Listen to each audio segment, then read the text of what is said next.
Salut à tous et à toutes les amis, j'espère que vous allez tous très bien. On se retrouve pour une troisième vidéo Mercato. Dans cette vidéo, on va parler de pas mal de dossiers dont on a déjà évoqué le nom. On va recenser pas mal d'évolutions, du coup restez jusqu'à la fin, c'est très important. On va commencer avec une information qui nous vient du journal Le Disport. Donc Frank McCourt souhaiterait renflouer les caisses en injectant 60 millions d'euros dans le capital de l'OM. C'est aussi le consultant de RMC Sport, Mohamed Bouafsi, qui nous indique ça. Ça n'a pas forcément beaucoup de choses à voir avec le football, mais c'est une information très importante dans le sens où si cette information se révèle vraie, on aurait beaucoup plus de moyens financiers. Longoria pourrait se faire beaucoup plus plaisir et on pourrait avoir un mercato bien plus ambitieux que ce qu'on le croyait en réalité. Si ça s'avère vrai aussi, ça montre l'engagement que McCourt a pour l'OM. Plus concrètement, on va s'attaquer au premier dossier de la vidéo. C'est celui menant au latéral droit Yann Valéry, le joueur français ancien pensionnaire de Ligue 1 évoluant au poste de latéral droit en Championship à Birmingham. Il aurait été pisté pour pallier un éventuel départ d'Hiroki Sakai cet été.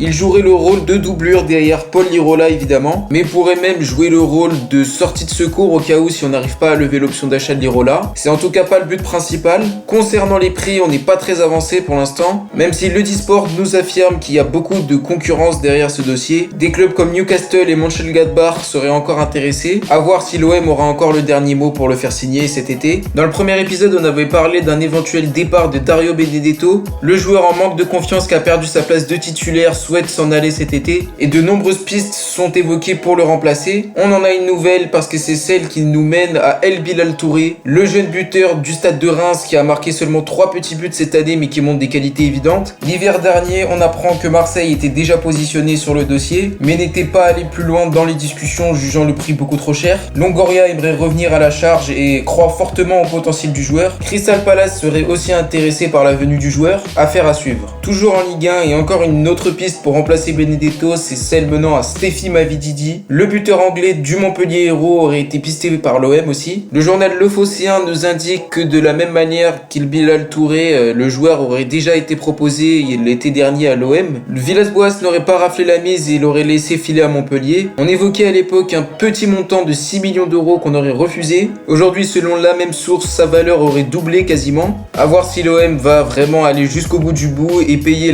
l'argent que demandera Montpellier. A voir aussi si le joueur est intéressé par le projet marseillais. Concernant la piste Boga, ça se complique énormément. Le montant demandé par le club de Sassuolo serait beaucoup trop grand, malgré la volonté du joueur de signer un jour à Marseille, comme on l'a dit. L'Atalanta Bergame pourrait rafler la mise finalement, sans oublier l'intérêt prononcé de l'OL. L'OM n'est clairement pas en position de force dans ce dossier, à voir comment ça va se dérouler au final. Maintenant, au milieu de terrain, la piste Almada s'est fortement refroidie. On évoquait un accord verbal entre le joueur et l'OM. Un contrat de 5 ans aurait été proposé puis accepté par le jeune prodige. Mais aujourd'hui, Foot 01 nous apprend que l'OM ne pourra pas s'aligner sur la somme demandée par le Vélez qui est entre 15 et 20 millions hors bonus. Dans ce cas-là, on est dans la même situation que Boga. Le joueur veut venir mais l'OM ne peut pas payer la somme demandée. À voir si Longoria va pouvoir régler ces deux dossiers. Concernant Vidal, le joueur ne semble pas très chaud à l'idée de signer à l'OM. On lui a posé des questions et RMC Sport nous indique qu'il aimerait se concentrer après la Copa América. Le joueur de 33 ans cependant ne démentit pas les informations qui disent qu'il est en contact avancé avec Sampaoli. Il le dit lui-même qu'il lui parle régulièrement, ce qui veut dire que rien n'est à exclure pour son avenir. Pour l'instant, il souhaite se concentrer sur le Chili et l'Inter Milan, à voir par la suite, même si l'option Marseille serait a priori la seule pour lui, vu qu'on connaît la tendance et l'envie de l'Inter Milan de résilier son contrat à cause de son trop gros salaire. Concernant Yves Bissouma, je pense que c'est une piste à oublier. Le journal Jeune Footeux nous indique que Liverpool a une trop grosse longueur d'avance par rapport à l'OM. En plus de ça, l'AC Milan et Arsenal auraient encore plus d'avance sur l'OM, donc voilà, on est vraiment largué. De toute façon les gars, comme je vous l'ai dit, c'est pas forcément une piste auquel j'y accordais beaucoup d'importance. J'y croyais pas beaucoup et honnêtement, je pense qu'il y a bien mieux que lui, même si évidemment c'est un joueur qualitatif. L'OM ne serait pas prêt à aller jusqu'à 20 millions d'euros, jugeant la transaction beaucoup trop élevée pour le joueur. On se serait même tourné vers un autre type de joueur, mais ça reste pour la dernière information de la vidéo. On va maintenant parler de Valentin Rongier qui aurait annoncé publiquement qu'il pourrait quitter l'OM cet été. En réalité, les gars, il le dit à demi-mot, mais quand même, il laisse présager un futur départ. Donc, je vais vous citer exactement ce qu'il a dit sur le journal Sport. Donc, il dit, si une équipe met 20 ou 30 millions d'euros sur Rongier et que le président me dit qu'il a besoin d'argent, évidemment que je vais partir. Bon, c'est pas comme s'il avait annoncé publiquement son départ, mais ça quand même ressemble à quelque chose. À voir si cette info se concrétise dans les jours à venir. Dernière piste de la vidéo qui me paraît extrêmement intéressante, c'est celle menant à Gerson, le milieu brésilien évoluant à Flamengo. Mercado. Donc les gars, c'est un milieu brésilien qui est extrêmement talentueux, qui a joué dans beaucoup de clubs en Europe, comme par exemple la Roma où il a pas mal floppé on va dire. Il a un énorme potentiel et serait ciblé pour remplacer Boubacar Kamara qui est annoncé partant. C'est un joueur assez complet, qui est physique, qui est aussi athlétique et qui apporte beaucoup d'énergie au milieu de terrain. Il a un profil similaire à Kamara, mais je trouve qu'il est un peu plus juste dans ses relances. À mon goût, c'est un énorme coup si l'OM réussit à le recruter. C'est en tout cas la volonté des dirigeants olympiens qui auraient déjà formulé une offre de 25 millions d'euros. Offre aussitôt rejetée par les dirigeants brésiliens qui en réclament au moins 30 millions plus un pourcentage à la revente. Selon Foot Mercato, l'OM est déterminé et veut absolument le faire revenir et quitte à mettre 32 millions d'euros sur la table. Très bientôt, l'OM va encore formuler une offre et pourrait donc faire sérieusement réfléchir le club brésilien. Donc les gars, le montant il peut paraître très élevé pour l'OM